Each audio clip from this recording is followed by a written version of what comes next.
Students, welcome to physics class. Myself is Mr. Sanaullah Khan and CMS Jhabua. We are doing chapter number 4th, moving charges and magnetism, and now today's topic is Biot-Savart's law and its application. Following this, we will take Ampere's circuital law and its application also. Okay. These two laws are very important. Both laws, Biot-Savart's law and Ampere's circuital law, are useful for finding the magnetic field.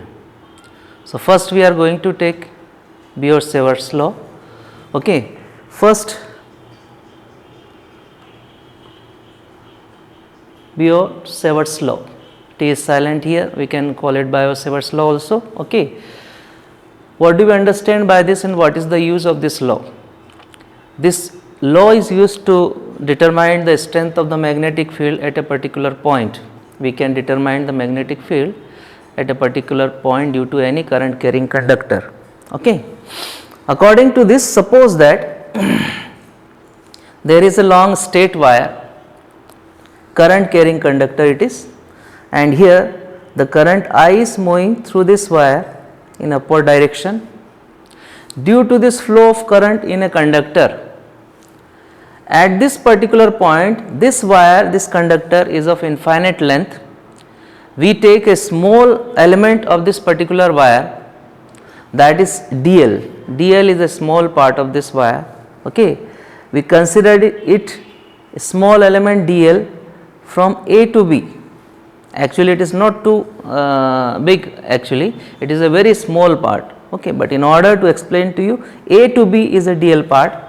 Here, at C position, dl is a very small part of this conducting wire here, and due to this small part, when this I current passing through this small part dl part, there will be magnetic field at particular point B.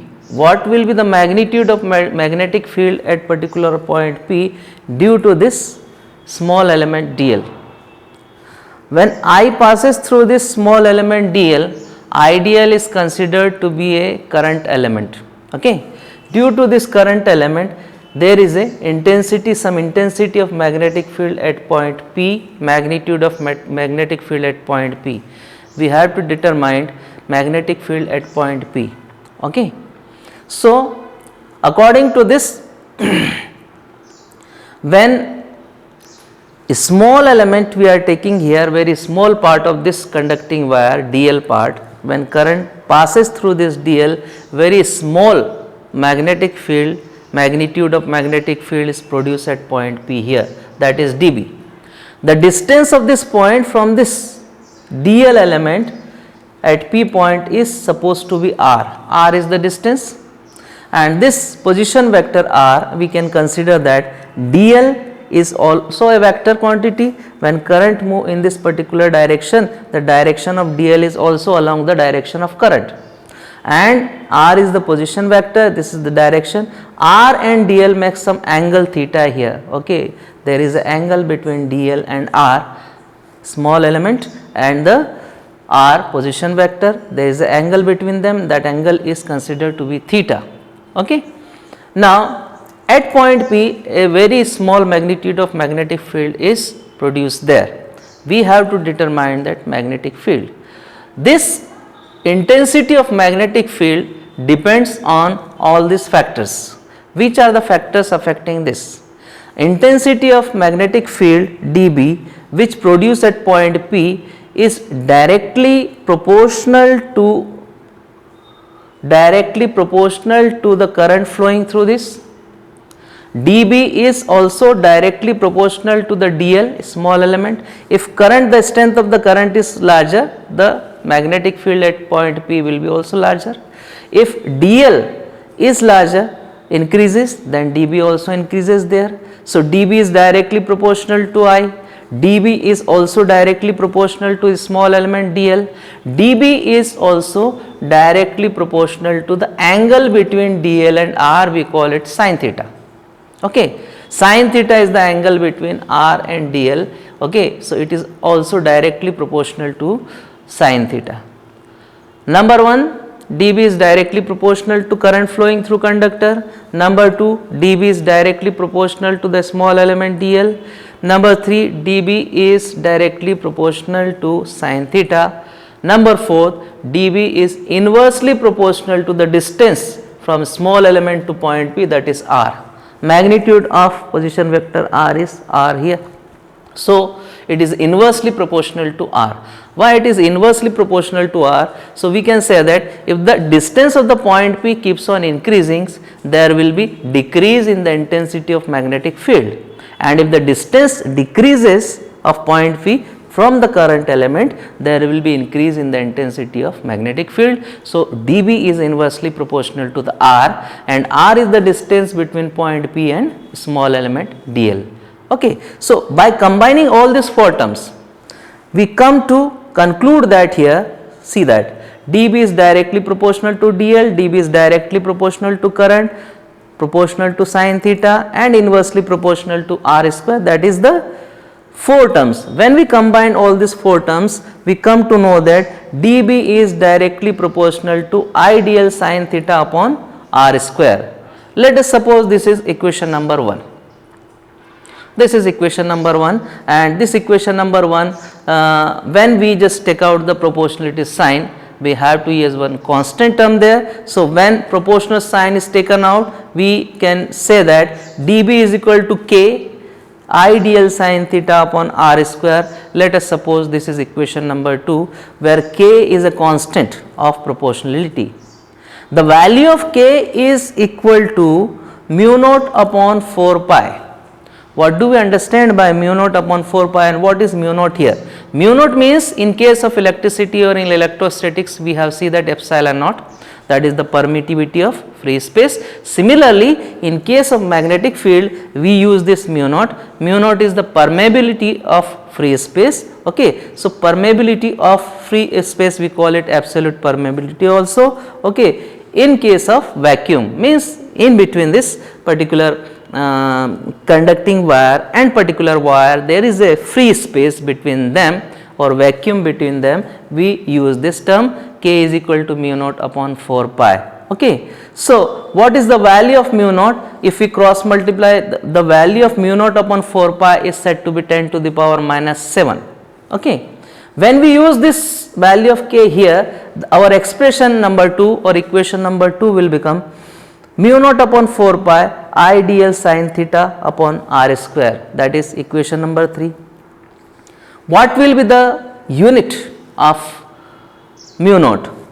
If we transpose this 4 pi to this side, suppose that we take this 4 pi mu naught upon 4 pi here, dB is magnetic field, r square is, we transpose here, r square to LHS side, I dl to here, and sin theta, we suppose theta, angle between dl and r is 90 degree, sin 90 value is equal to 1.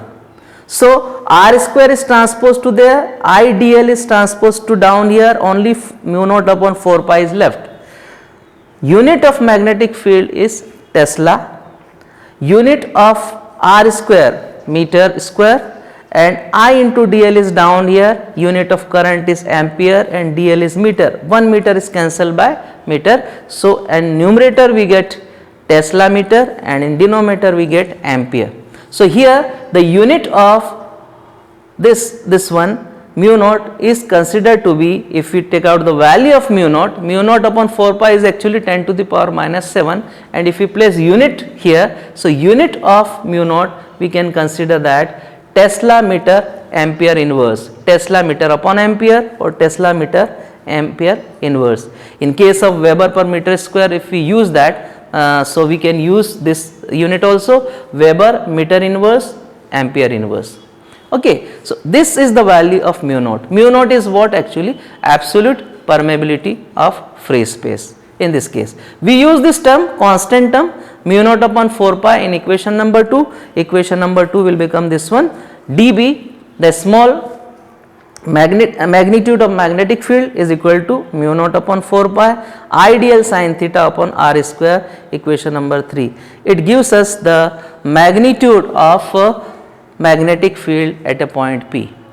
This is Biot-Savart's law. This is the scalar part of the Biot-Savart's law or Biot-Savart's law. Okay. So, now how do we write the vector form of Biot-Savart's law?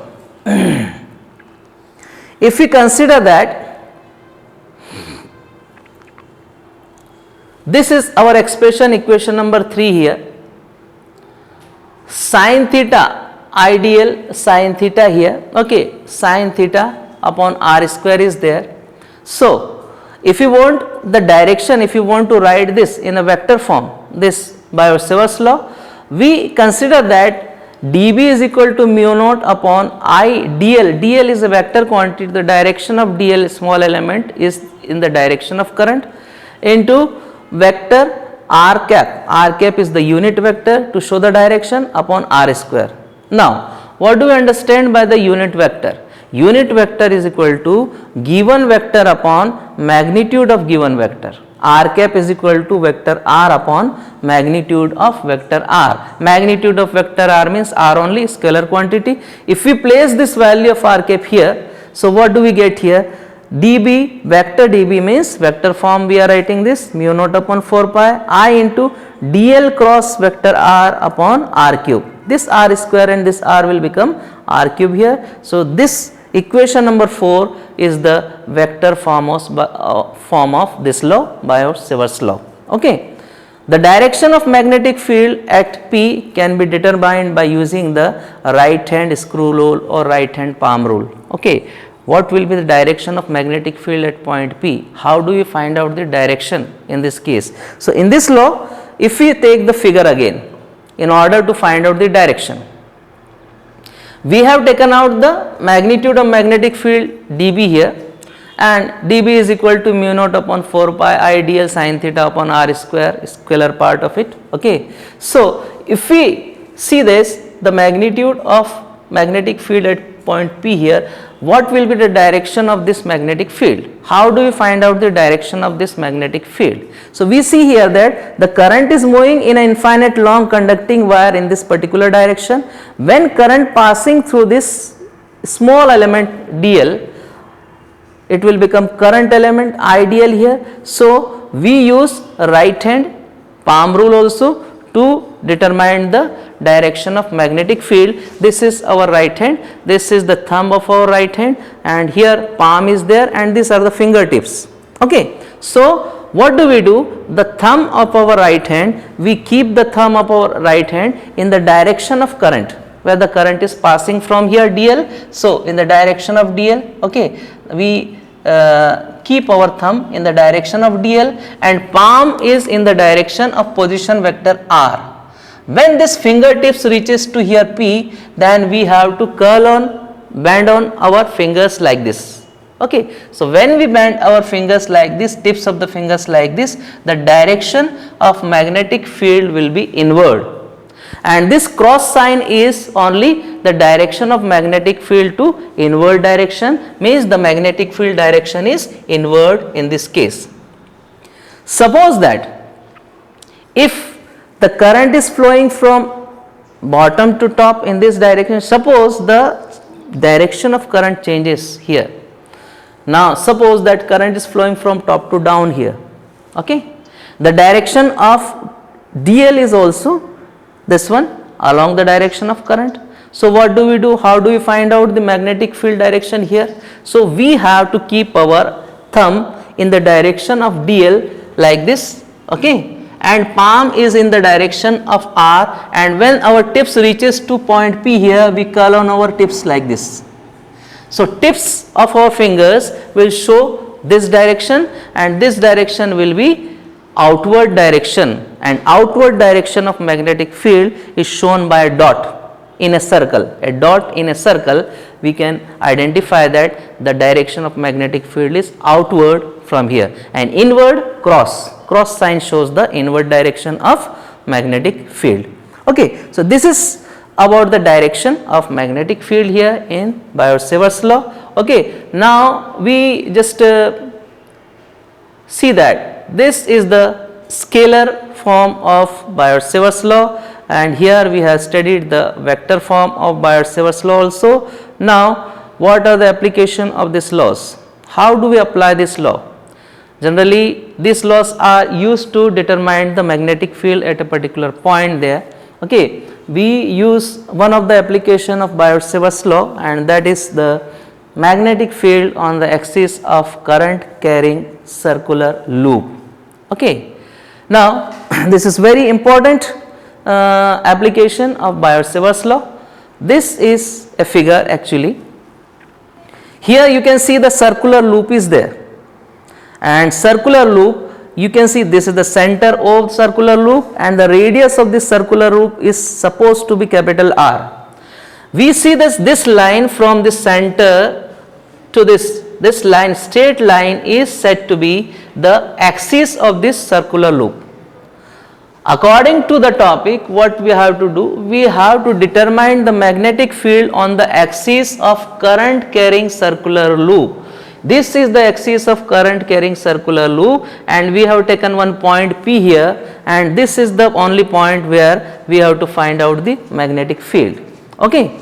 Now if we see that, if we suppose that this is complete circular loop, and in this particular circular loop current I is flowing in this particular direction here, and here the small part of this at C position in circular loop, we suppose that the small element xy, which is equal to dl, we have taken, and the distance of this small element dl is equal to r from this point P. This distance is r from this point P. Just opposite direction of this current element dl, we have taken another small element, that is x dash y dash, and it is also dl, and its distance is also r from the point P here. So two current elements we have taken here, current is flowing in this particular direction in this loop here, and we have taken two current elements in opposite direction to each other now. Now we see that the dl is a part of circular loop, it is a circle only, a small part of the circle here. If we take dl is there, and if we consider that in a circle any small part, a line is just attached with this particular point P here, so we say that dl and r is always at 90 degree.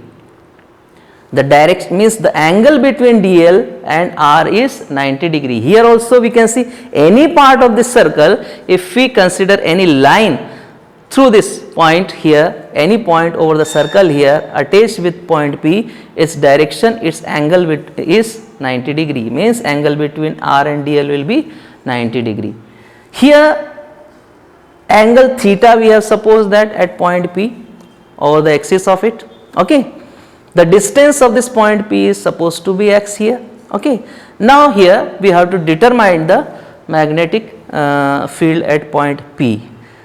Total magnetic field due to the complete current carrying circular loop we have to determine, okay, by using this Biot-Savart's law. Okay, now here we see that angle is theta here. Okay, if we keep just above our finger and try to find the direction of magnetic field here, so we can see that current is moving in this direction, we keep our thumb in the direction of current by right hand palm rule and put this, the direction of dB, magnetic field is this one. If current passing through this here like this in a circular loop from here, if we keep our thumb in the direction of here and just curl on our finger in this direction, at P position the direction of dB is this one. Now this angle is theta, this angle is theta at here, and this is dB direction due to both small current elements in opposite direction to each other. At C we consider this point is D. Okay, dB. Now if dB, we suppose that in the same direction of dB, we suppose that if we resolve dB, magnetic field, into two components, so the component which makes angle theta in the same direction will become dB cos theta, and another component of this magnetic field dB is dB sin theta, which is perpendicular to the previous one here. Similarly, if we suppose that this dB, its angle, it makes theta angle also, here theta angle, so it makes theta angle, okay, and in the same direction its one of the component is dB cos theta and other component will be dB sin theta. So we see that the dB cos theta, both components of this magnetic field due to both small current elements on the circular loops are opposite in directions and their magnitudes are equal, so dB cos theta components may cancel each other. What is left now? The another components of this magnetic field dB, magnetic field will be dB sin theta. So dB sin theta will be in the same direction, okay, and we can see that this dB sin theta is there, okay, they have certain magnitudes. So if we want to find out the total magnetic field due to the complete entire current carrying circular loop, from here also if we keep on just adding dl up to complete circle here, we can get the same magnetic field dB at point P in all the direction due to the complete circular loop, okay. So if we want to determine the total magnetic field on the axis of this particular circular loop, we have to add dB sin theta component due to all the current elements of this circular loop, and sum of the dB sin theta will give us the total magnetic field at point P, okay. So the total magnetic field will be the integral part, means we have to integrate dB sin theta, okay. So here let us see the derivation of this part. We know that due to the expression for the scalar part of the Biot-Savart's law, dB is equal to mu naught upon 4 pi I dl sin theta upon r square, equation number 1, we have supposed that. Now here, if this angle theta is 90 degree, angle between just dl and r is 90 degree here, so sin 90 value is equal to 1, we say that mu naught upon 4 pi I dl sin 90 upon r square and mu naught upon 4 pi I dl upon r square. So value of sin theta we have plus 1 here. The direction of dB is perpendicular to the plane formed by dl and r, which is along PL perpendicular to PC here, okay. Now number 1, dB cos theta, just I explained to you, dB cos theta components cancel each other, dB sin theta will be add up. So total magnetic field, if we want to determine here, due to the whole current carrying loop is equal to total magnetic field is dB, integration of dB sin theta, we have to integrate dB sin theta in order to get the total magnetic field.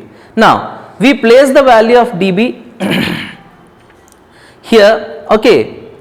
So what do we see here?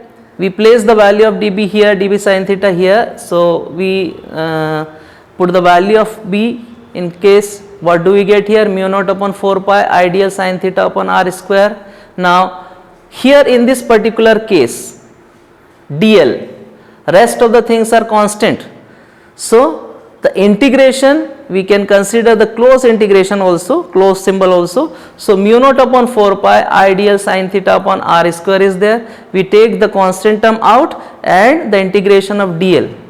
Complete circular loop, its radius is capital R, so length of the complete circular loop, okay, if we keep on adding dl small elements throughout the complete circular loop, we can get the total length of the circular loop, and this total length of the circular loop is said to be the circumference of circular loop, and if the radius of circular loop is capital R, the circumference of circular loop will be 2 pi r. So here dl integral part, length of the circular loop of circumference coil is 2 pi r. We place the value here.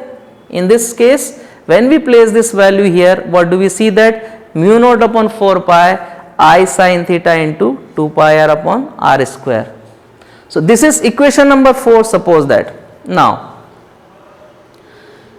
we have to do some changes in equation number 4, sin theta, and we have to place the value of r. What will be the value of sin theta? Sin theta value is capital R upon small r. How do we get? And value of r is equal to capital R square plus x square. How do we get this value? Let us go through the figure once again. See that this is a triangle CO and P. A right angle triangle is there, okay.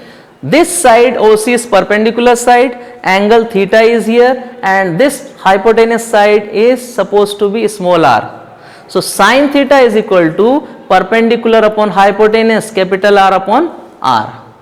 Now same case if you want to find out the value of small r. Small r, this is the right angle triangle, applying Pythagoras theorem, hypotenuse square is equal to sum of the square of perpendicular plus base. Okay. So r square plus x square is equal to small r square, and small r is equal to under root capital R square plus xr square.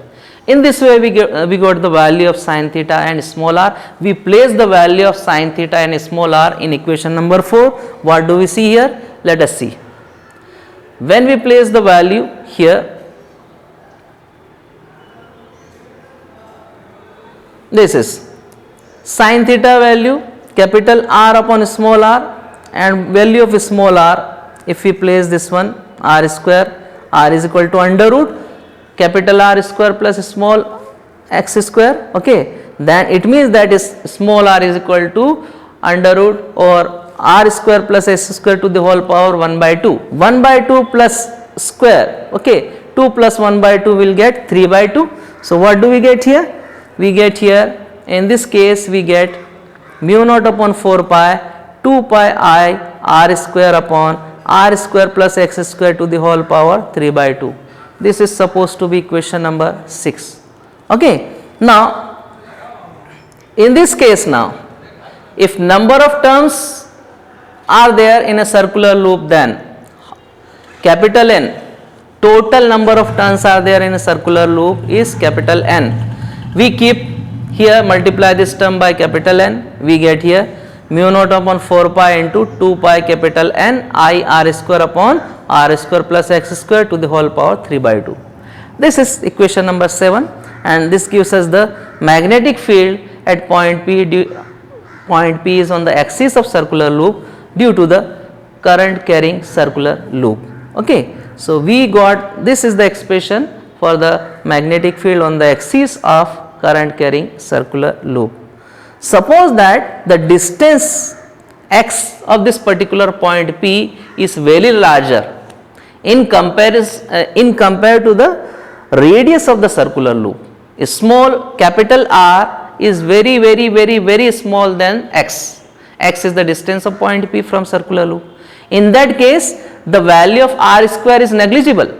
So if we apply this now, we suppose that in this particular case, this r square will become 0, and if this r square will become 0, x to the power 2 into 3 by 2, 2 is cancelled by 2, x to the power 3 will get. So in place of this term we can get x to the power 3. Okay, x to the power 3 here. Now pi r square is there, pi r square, r is the radius of circular loop. So pi r square is the area of circular loop. So pi r square, in place of pi r square we can keep a here. So in place of this, if we can keep a here, what expression we got here? Expression b is equal to mu naught upon 4 pi into 2ia upon x cube. This is equation number 8. So equation number 8 gives us the complete total magnetic field at point P, which is on the axis of current carrying circular loop. Suppose that if we want to find out the magnetic field at the center of loop, then the distance of point P is x there, that distance x will become 0. If we keep x is equal to 0 in above equation, that equation will be equation number 6. Here x is equal to 0, we will get r to the power 3 here. Okay. So here at the center of coil, if we want to find out the magnetic field at the center of circular loop or coil, we can get this expression, that is mu naught upon 4 pi into 2 pi I upon r. Okay, r square is cancelled here by r cube. Okay, so we can simplify it and we can write this one. So this is about one of the applications of Biot-Savart's law. Okay, and it is very important application. We can just derive this expression, okay, by using the Biot-Savart's law. Okay. Now our next topic is another law that is also very important, and this law is Ampere's circuital law. Okay.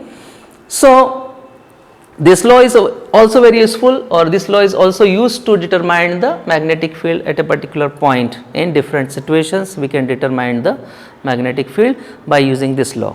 What do we understand by Ampere's circuital law? So we consider that suppose there is a long straight wire is there and current is flowing through the straight conductor there. Due to this current, it produces magnetic field around a current carrying conductor.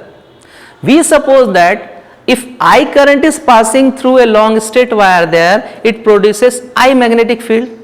When this I magnetic field is exposed to the atmosphere, means the surrounding area of conductor, then in surrounding area of conductor, if we suppose there is a free space, then this particular magnetic field, when it exposed to this free space there around a current carrying conductor, it will become mu naught times of I. The magnetic field, when it exposed to this, it will become mu naught times I. And if you want to collect this particular magnetic field around this current carrying conductor, we have to just make a closed loop around a current carrying conductor. So this is only the Ampere's circuital law.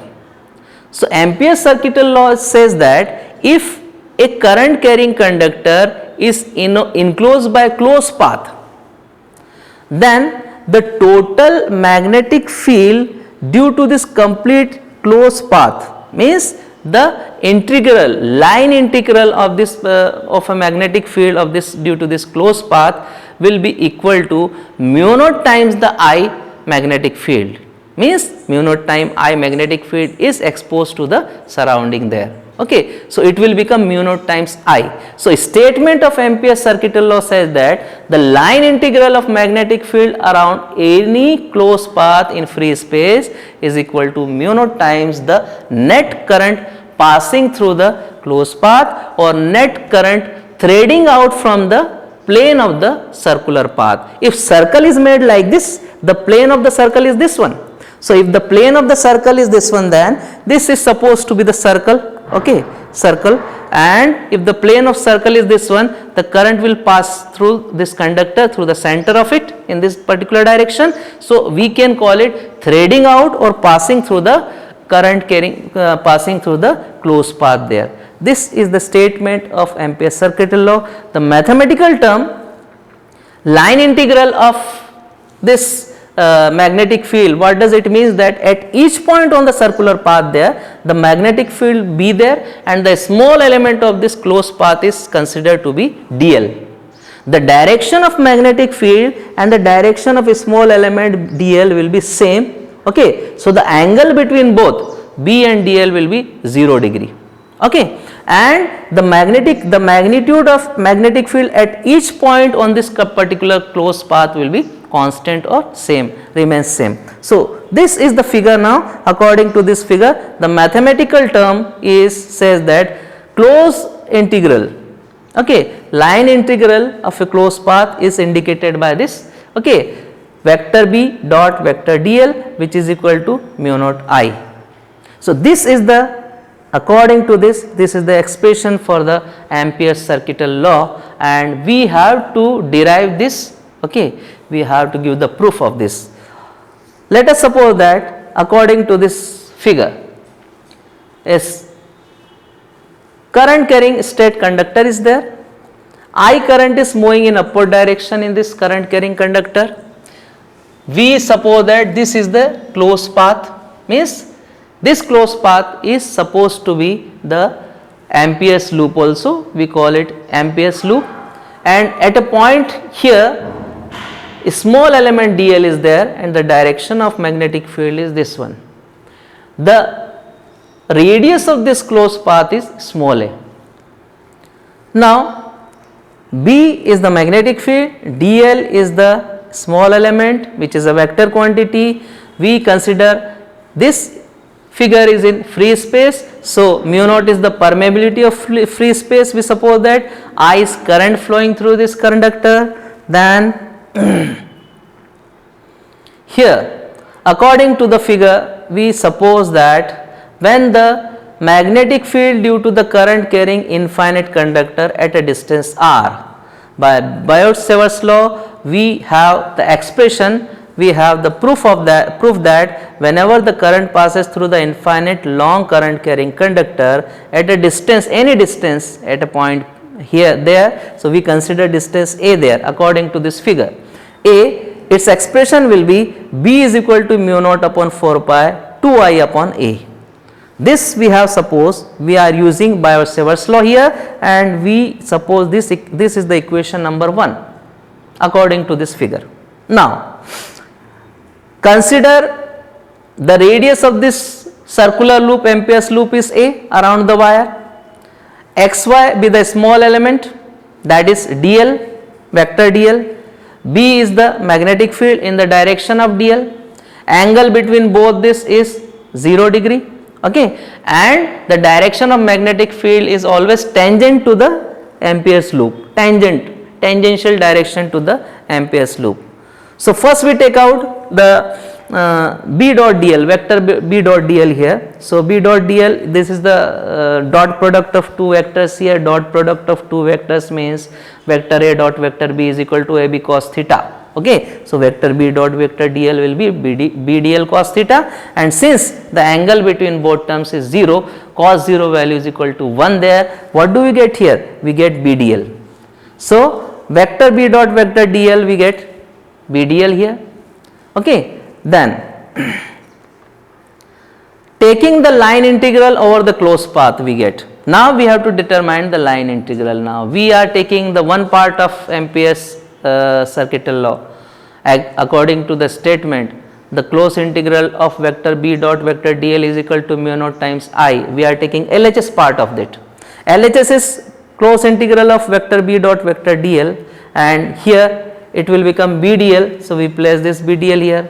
Let us suppose equation number 1. Okay.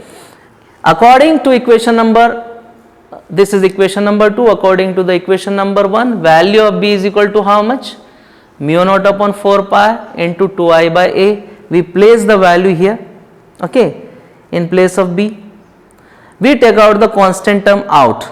When we take this constant term out, 2 is cancelled by this 2. So, it will become mu naught I upon 2 pi A. What is left? dl. So, we have to integrate only dl. dl means Ampere's loop. dl up to complete circular loop there. What is the length of this wire or length of the thread if we enclose it? Total length will become the circumference of this particular circle or circular loop. So, dl, if we integrate dl part here, we get the circumference of this circular loop, and according to the circular loop that we have supposed that its radius is small a. So, its circumference will become 2 pi a. 2 pi r is the formula for the circumference. Here 2 pi a we are getting here. So, in place of this, if we place here 2 pi a, so already we have got mu naught I upon 2 pi a. In place of this, we place 2 pi a. 2 pi a is cancelled by 2 pi a. What is left? Mu naught I, and mu naught I we get here closed integral of vector B dot dl is equal to mu naught I, and this is only the Ampere's circuital law. This is the proof of Ampere's circuital law. Okay. So, limitations of this law is that Ampere's circuital law is not a universal law. Ampere's law is directly deal with the steady current only. Okay, steady current will pass through a conductor, it deals with this only. These are the two limitations related to this. Okay, here applications of Ampere's circuital law.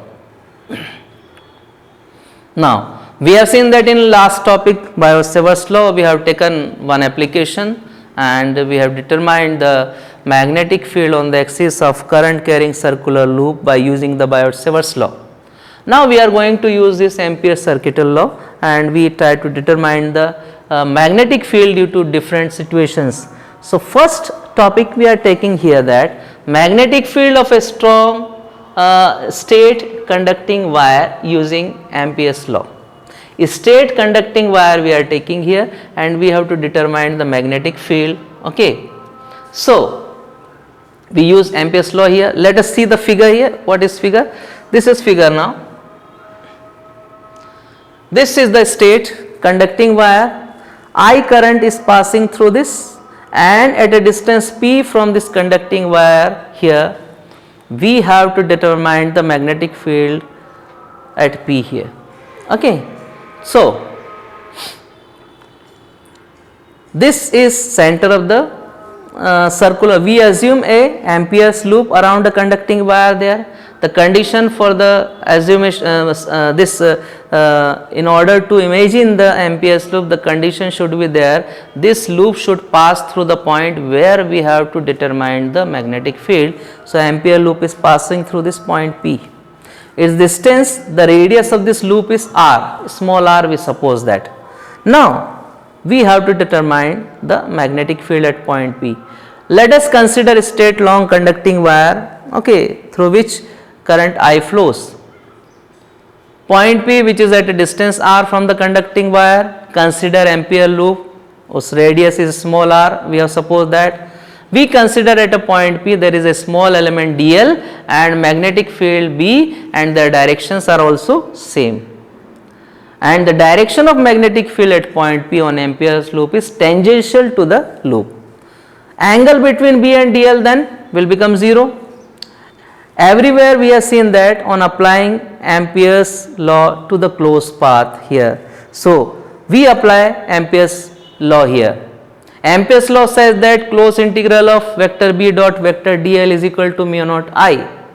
So vector B and dl, their direction is same. The scalar form of B, vector B dot vector dl is B dl cos theta, okay, and angle between them is 0. So cos 0, its value is equal to 1. So what do we get? We get only B dl. Now we have to integrate only dl. Why? Because B is constant. Magnetic field at each point on the Ampere's loop is constant. So we take B out and integrate this dl part. Here this is the right hand side of Ampere's circuital law mu naught. We are solving LHS part of it. Okay. So here dl. Now circular loop, its radius is small r. If we keep on adding dl to the complete circle, it will become circumference. If its radius is r, circumference will be 2 pi r. We place the value here 2 pi r, and this 2 pi r will go down in RHS side there. What will be the magnitude of magnetic field? B is equal to mu naught I upon 2 pi r, which is the required magnetic field due to long straight conducting wire. This is the first application of Ampere's circuital law. Second application, we can see that magnetic field due to solenoid. Solenoid is what actually? Solenoid is we can suppose that if number of circular rings are just tightly packed together each other, then it becomes this circle here. Okay, this is said to be the solenoid, or a spring shape. We have seen the shape of the spring. The number of circular coils are attached nearby to each other, and this shape will be the solenoid shape, a shape of a spring. We can see that all the circular loops are here. This is solenoid. We define this like this also: a cylindrical coil of many tightly wound turns of insulated wire, but diameter of coil is smaller than its length is called solenoid. When this current flow start flowing from one end of this solenoid, what will happen? Let us see first. It will move in a circle there and circular loop, okay, current passing through the circular loop there. If we suppose that we have taken out the expression for the magnetic field at the center of a circular loop there by using Biot-Savart's law, okay, so there will be magnetic field at the center of the circular loop. If we attach another coil there, when current passes to the second coil, the magnetic field will just increases according to the second coil. If number of coils are attached one another and the current will pass through this, the magnetic field will become straight passing through the axis of this solenoid like this. So here we can find the magnetic field due to the current flowing through a solenoid here. It means that the magnetic field, the magnitude of magnetic field will be maximum here at the center or on the axis of solenoid, that axis which is passing through the center of the solenoid there. Okay. But if we consider that this magnetic field lines will come out, okay, and here these lines are also coming out here. If we suppose that outside the solenoid the magnetic field magnitude will be weaker outside, it means that the magnitude of magnetic field outside this particular solenoid will become weaker, smaller, means less, very less or negligible. and here the magnitude of magnetic field we can get only in the axis, means the line which passing through the center of the solenoid there. Okay, so this is about the magnetic field, how the magnetic field will form in the particular device solenoid there, and we are now trying to determine the magnetic field due to a solenoid. Suppose that if current will pass through this, suppose that at the center here in this coil solenoid, we suppose point P there, and we have to determine magnetic field at point P at the center on the axis of solenoid there. So we have to suppose, our first aim to suppose the Ampere's loop. Ampere's loop, it need not to be a circular only. According to this condition, we suppose the rectangular shape of Ampere's loop, and the condition is that this Ampere's loop will pass, if point P is here, it will pass through point P and it forms rectangle. So this is the shape. We suppose here this is supposed to be solenoid and point P is here at center here by second figure. So we suppose the Ampere's loop A, B, C, D like this, and condition is also fulfilling here, this Ampere's loop is passing through the point P there. Now the length of the solenoid, we consider that its length is small l, length of the solenoid is supposed to be L. Okay, number of turns per unit length of the solenoid, we suppose that is small n, and total number of turns in a solenoid is supposed to be capital N. Okay, this is the condition. Now we have to determine the magnetic field at point P due to this solenoid. What do we do? In this case, suppose that this figure is there, how do we determine the magnetic field? We have to take out the close integration of vector B dot vector dl. So in order to solve the LHS part of Ampere's circuital law, when we apply Ampere's circuital law, that vector close integration of vector B dot vector dl here, now this is not a close integration, we have to divide this Ampere's loop into 4 parts. Integration of B dl from A to B, integration of B dl from B to C, integration of B dl from C to D, and integration of B dl from D to A. In 4 parts we have to divide it. But according to this, we see that the direction of magnetic field, if current is moving here from this in this direction, the direction of magnetic field is this one, point P is here. So according to this loop, the dl, if we suppose at point P there and B, the direction of B and dl will be same on this line only. Okay, means this line AB. But here if we suppose this line of loop, the direction of magnetic field is this one and the direction of dl is this one, they are perpendicular. This line AD is also, we can see the direction of magnetic field is this one, and this is the direction of dl, that is perpendicular, and this is part is outside the solenoid, and outside the solenoid the magnetic field is supposed to be negligible or 0. So out of these 3 parts, only one part is useful for us. If we integrate BDL from A to B, it will give us the magnetic field. Rest of the part, since there is an angle between BDL is 90 degree, cos 90 is 0. Here also cos 90 is 0, and this, since this is outside the loop solenoid there, magnetic field is 0, so its value is also 0. So we see only one part, but according to the rules we apply Ampere's law like this. See that. Close integral of BDL is equal to line integral of magnetic field across the loop ABCD. We divide this loop into 4 parts as just I explained to you. Integration of BDL from A to B, B to C, C to D and D to A. We suppose this is the equation number 1. Now, vector B already explained to you, BC part, AD part, making 90 degree angles with B and DL, its value will become 0. CD part is outside the solenoid, magnetic field is 0, so its integration will be 0.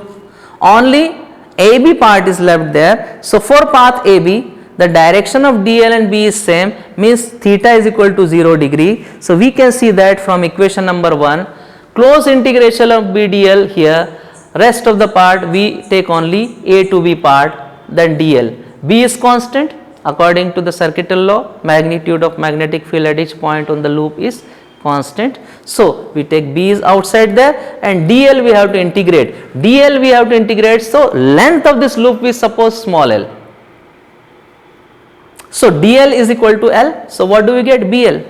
So close integral of one part LHS part of Ampere's circuital loop, cos integral of vector B dot vector dl is equal to BL. Let us suppose equation number 2. Now next part, what we have to do? We have to find out the total current passing through the loop. Total current passing through the loop. So in RHS part of this, if we apply second step for this, mu naught into net current enclosed by loop is how much current? So we see that n number of turns are there in a loop. Okay. So n number of turns are there in this particular loop, and L is the length of the loop. So small n into L will give the total number of turns coming in this particular loop there. So n into L. So this number of turns in the loop ABCD is equal to small nl, and I is the current. So mu naught nLi. So total current which is threading out this particular rectangular loop will be mu naught nLi here. Let us suppose equation number 3. If we combine equation number 2 and equation number 3 here, the value of closed integral BDL is BL, and the value of this part current is this one. Comparing both equation 2 and equation 3 here, we get here BL is equal to mu naught NL upon into I. L is cancelled by L. What is left? B is equal to mu naught Ni. This is equation number 4, and this is only the required magnetic field due to solenoid. So this is the expression for the magnetic field due to solenoid. Okay. Now next, last application of this is magnetic field due to a toroid. What do we understand by toroid? A short topic is there. If we bend the solenoid, both ends of the solenoid and make it circle, so the same solenoid will become a toroid. Okay, this is the shape of toroid. Okay, circular shape is there. The wire, insulating wires are winding over it, and both ends of the wire current enter from here. It will circulate through the complete circle, and it will exit out from here. Okay, this is the core of the toroid, and this is the winding insulated wire here. Next shape we can see here. Now let us see the definition. A toroid can be considered as a ring shaped closed solenoid. Okay. Now we have to determine the magnetic field due to toroid. Suppose that if current start passing through this and it is circulate through the toroid and exit out, what will be the magnitude of magnetic field due to toroid, and where do we find the magnetic field? If we see here, if we take any point P here, we cannot get the magnetic field. The magnitude of magnetic field is 0 here. Why? Because the current net current passing through here will be 0. Okay. If we take any point in the center here, nearby the center here, we can see that here also magnetic field will be 0. We can find the magnetic field only on the surface of this toroid, and we can get the concentric circle. The direction of magnetic field when the current flow through this, it will be in the form of a concentric circle around this toroid here. So we can get this circle here, and if we want to determine the magnetic field at a point here, okay, due to this complete, we take any one point here or here, and we consider that the distance of this point from the center of the toroid is r. We consider this is a loop, Ampere's loop, circular loop, whose radius is r here. We have to determine the magnetic field here. Now you see this, according to this, the direction of magnetic field, the small element direction, both are same. Okay.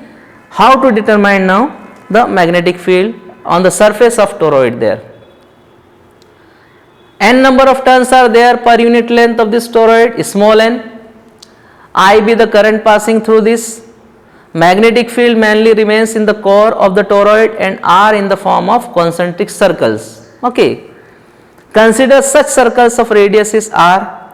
So now we apply magnetic field. Okay, close integral of magnetic field vector B dot vector dl. So since both the directions are same, we have seen in figure that, then it will be V, if the scalar form of vector B dot vector dl is B dl cos theta. If the direction is same, then cos 0 means the angle between B and DL is 0 there. Okay. So we can see here close integral of vector B dot vector DL is equal to BDL cos 0, and we can get BDL only. B is constant throughout the loop there, we integrate only DL part, and if we integrate only DL part, then what is the total length of the Ampere's loop whose radius is R? It is the equal to the circumference, and circumference is equal to 2 pi r. We place here 2 pi r. Okay. So value of close integral of B dot DL is equal to B into 2 pi r. Let us suppose equation number 1. Okay. According to Ampere's circuital law, when we apply this value we got here in equation number 1. Now net current threading out from the Ampere's loop. So how many means the n small n is the number of turns per unit length, we have supposed that. Okay.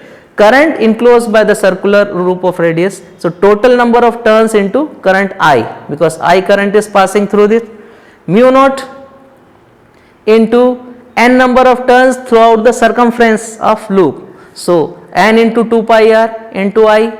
This is supposed to be equation number 2. When we compare both equation 1 and 2, value of this one is B into 2 pi r, we can place here, and this is already RHS part. 2 pi r is cancelled by 2 pi r. What do we get here? B is equal to mu naught Ni, and this is only the required expression for the magnetic field due to current carrying toroid, means on the surface of toroid we can get the magnetic field. If capital N is the total number of turns of toroid, we can convert this expression like this also, n into 2 pi r, small n capital N upon 2 pi r, we place in above equation there. So we can get B is equal to mu naught Ni upon 2 pi r, which is the required expression according to this. So this may be equation, this may be expression. Okay. So in this way we can determine the magnetic field due to on the surface of the toroid there. Okay. So these are certain, means these are 3 applications, very important applications of Ampere's circuital law. Okay. So that's all for today's topic. Now we will continue the next topics in next lecture. Till then, all of you stay safe, stay healthy. Goodbye. Thank you.